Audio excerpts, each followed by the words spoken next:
Welcome to the inventory section. This is where we can take pieces from our portfolio and manage whether they're available, donated, or sold.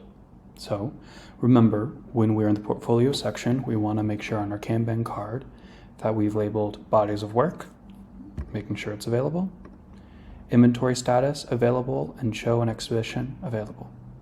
Again, if you already have it donated, if it's a commission, feel free to add an additional tag for that. If you've already figured out bodies of work along the way, make sure to label it to the appropriate one. And then all your available pieces will be here, and you can move them across to whether they're sold or donated.